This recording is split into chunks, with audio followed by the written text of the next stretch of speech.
നമസ്കാരം. പേരെന്തായിരുന്നു? എന്റെ പേര് ഷീജ. ചേച്ചി, സുരേഷ് ഗോപി തൃശ്ശൂര് സാധ്യത ഉണ്ടോ? സാധ്യത ഉണ്ടാവണല്ലോ, അതാണല്ലോ ശരി. ഇന്നത്തെ കാലഘട്ടത്തില് കള്ളന് കഞ്ഞി വെച്ചവനും ഉള്ള ഈ നാട്ടില് അദ്ദേഹത്തെ പോലെയുള്ള ഒരു നല്ല വ്യക്തി നമ്മുടെ തൃശ്ശൂരിന് ആവശ്യമാണ്. ഒരു സ്മാർട്ട് സിറ്റി ആക്കാനായിട്ട് അദ്ദേഹത്തെ പോലെയുള്ള ഒരു നല്ല വ്യക്തി നമ്മുടെ നാടിന് ആവശ്യമാണ്. നമ്മൾ ജയിപ്പിച്ച് കൊണ്ടുവരുന്നത്. സർവേ ഫലങ്ങളൊക്കെ വന്നപ്പോൾ സുരേഷ് ഗോപി തോക്കുന്നാണ് പറഞ്ഞത്. അത് എലക്ഷൻ സർവേ നമുക്ക് അത് ബാധകമല്ലല്ലോ.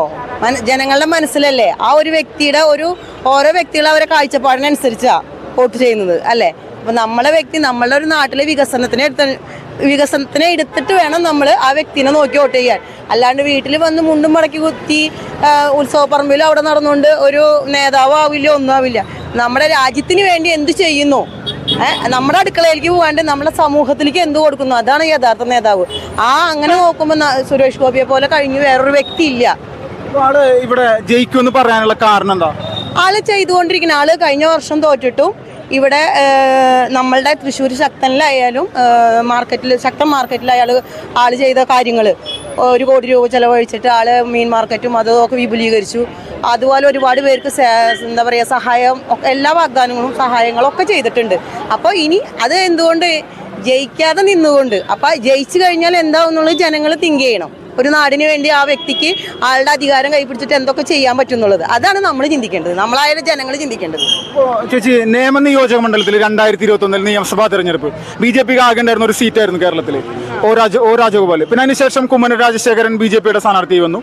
പക്ഷെ അവിടെ K മുരളീധരൻ കോൺഗ്രസിന്റെ സ്ഥാനാർത്ഥി വന്നതിന്റെ പേരിൽ BJP അവിടെ പരാജയപ്പെട്ടു. അപ്പോൾ തൃശ്ശൂർ BJP വിജയിക്കും എന്നുള്ള സാധ്യത വന്ന സമയത്ത് ഇവിടെ K മുരളീധരൻ കോൺഗ്രസിന്റെ സ്ഥാനാർത്ഥിയായിരിക്കണം. പരാജയത്തിലേക്ക് നയിക്കാനുള്ള സാധ്യത ഉണ്ടോ?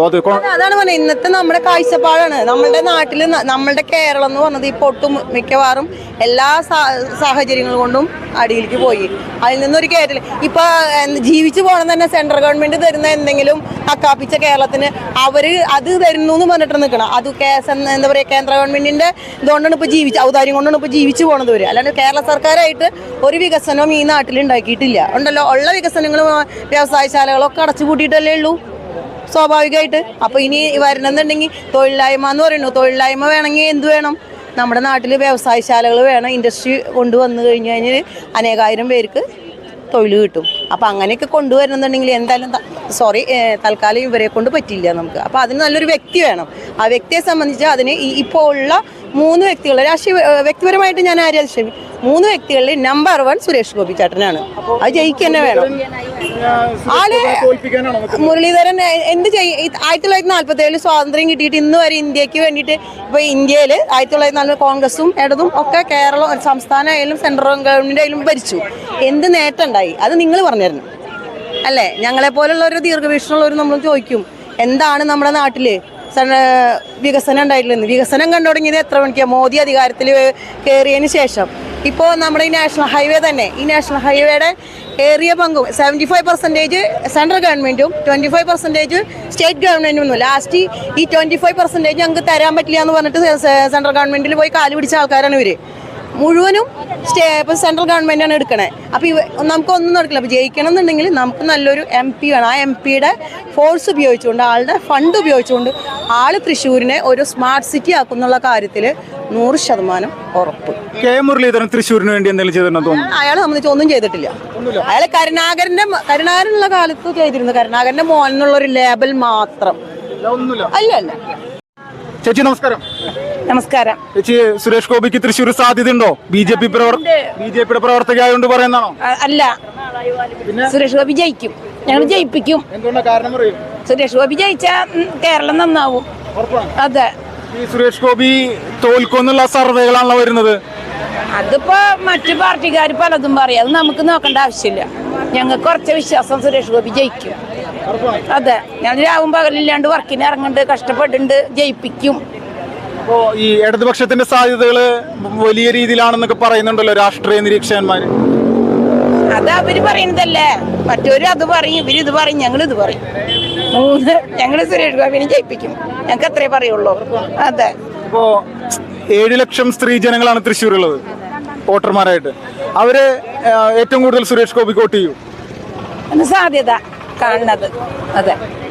ഏതെങ്കിലും തരത്തിൽ പരാജയത്തിനുള്ളൊരു സാധ്യത കാണുന്നുണ്ടോ നിങ്ങൾ? പരാജയം ഞങ്ങൾക്ക് ഇല്ല, ഞങ്ങൾ മുന്നോട്ട് ജയിക്കും. അതെ, അതിന്റെ കാരണം എന്തെങ്കിലും ഉണ്ടോ?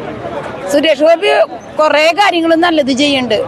മറ്റു പാർട്ടിക്കാരൊന്നും ഒന്നും തരുന്നില്ല, പെൻഷൻ വരെ കിട്ടണില്ല, മാസം മാസം കിട്ടണ വിധവ പെൻഷൻ ഇല്ല, വാർദ്ധക്യ പെൻഷൻ ഇല്ല, ഒന്നുമില്ല. കേന്ദ്രത്തിൽ നിന്ന് ഫണ്ടുകൾ അയക്കുന്നുണ്ട്. ഇവര് പാർട്ടിക്കാർ അത് ഓരോ കാര്യങ്ങൾ ചെയ്ത് അവരുടെ കാര്യങ്ങൾ നടത്തുക. ഇത്ര തന്നെ, പാവപ്പെട്ട ജനങ്ങൾക്കൊന്നുമില്ല. മുഖ്യമന്ത്രി പിണറായി വിജയനെ പറ്റി എന്താ അഭിപ്രായം? എനിക്ക് അഭിപ്രായം ഇല്ല. ഒരു അഭിപ്രായം ഇല്ല. നല്ലതുമല്ല ചീത്തയല്ലേ? അത് ഞാൻ ഒന്നും പറയണില്ല, നമ്മളൊന്നും പറയണില്ല. കാരണം എന്താ വെച്ചാൽ കുറ്റപ്പെടുത്താന്ന് വിചാരിക്കും. ഞങ്ങൾക്ക് സുരേഷ് ഗോപി ജയിക്കണം, അത്ര മാത്രമുള്ളൂ. ആരും കുറ്റം പറയണില്ല. പിണറായി വിജയനെ പറ്റി പ്രത്യേകിച്ച് അഭിപ്രായമൊന്നുമില്ല. ഇല്ല, നല്ലതൊന്നും പറയാനില്ല, പൊട്ടൊന്നും പറയല്ല. തങ്ങളെ നമസ്കാരം. സുരേഷ് ഗോപിനെ പറ്റി എന്താ അഭിപ്രായം? നല്ല അഭിപ്രായം. ജയിക്കുമെന്ന് പ്രതീക്ഷിക്കുന്നുണ്ടോ? ആ, പ്രതീക്ഷയുണ്ട് ജയിക്കുന്ന. ഇപ്പൊ നിങ്ങളൊരു യുവജനങ്ങളാണല്ലോ, അപ്പോൾ തൃശ്ശൂരിലെ യുവജനങ്ങൾക്ക് ഇത്തവണ ഏറ്റവും കൂടുതൽ ഇഷ്ടപ്പെടാനുള്ള സ്ഥാനാർത്ഥി സുരേഷ് ഗോപി. അതെ, സുരേഷ് ഗോപിയാണ്. എന്തുകൊണ്ടാണ് അങ്ങനെ പറയാനുള്ള കാരണം? കാരണം ആള് നല്ല പ്രവർത്തനങ്ങൾ ചെയ്യുന്നുണ്ട്, കുറെ പേരെ സഹായിക്കുന്നുണ്ട്. അത് തന്നെയാണ് പ്രത്യേകിച്ചുള്ള കാരണം. ഈ നമ്മുടെ കേരള മുഖ്യമന്ത്രി ഉണ്ടല്ലോ പിണറായി വിജയൻ, അദ്ദേഹത്തിന്റെ പ്രവർത്തനങ്ങളെ പറ്റി എന്താ അഭിപ്രായം? ആ, കുഴപ്പമില്ല. ശരാശരിയാണോ? ആ, കുഴപ്പമില്ല. കാണാൻ സാധിക്കുള്ളൂ. ഈ മോദിയെ പറ്റി എന്താ അഭിപ്രായം? ആ, നന്നായിട്ട് പോണു, കുറെ കാര്യങ്ങൾ ചെയ്യുന്നുണ്ട്. ഇപ്പോ തൃശ്ശൂരിൽ ഇദ്ദേഹം ജയിക്കുമെന്ന് പറയാനുള്ള പ്രധാനപ്പെട്ട കാരണം ആള് നല്ല കാര്യങ്ങൾ ചെയ്യുന്നു എന്നാണല്ലോ.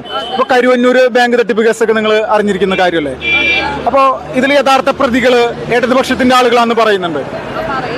അപ്പൊ അത് ശരിയാണെങ്കിൽ അവര് ഈ നമ്മുടെ നിയമത്തിന് മുന്നിൽ കൊണ്ടുവരണ്ടല്ലോ അവരെ. അതെ, കൊണ്ടുവരണം. ഒരു തർക്കമില്ല ആ വിഷയത്തിൽ. ഇല്ല. ഒറ്റ കാര്യം കൂടി, ഇപ്പോൾ ഇടതുപക്ഷത്തിന്റെ ആളുകളാണ് ഇതിൽ പ്രതിയേർക്കപ്പെട്ടിരിക്കുന്നത്. ഈ ഒരു കേസിൽ നിലവിലെ ഇടതുപക്ഷത്തിന്റെ സ്ഥാനാർത്ഥിക്ക് ഈ പറഞ്ഞ പാവങ്ങളുടെ വോട്ട് ചോദിക്കാൻ അവകാശമുണ്ട്? ഇല്ല, ഇല്ല, അവർക്കില്ല. അങ്ങനെയാണ്.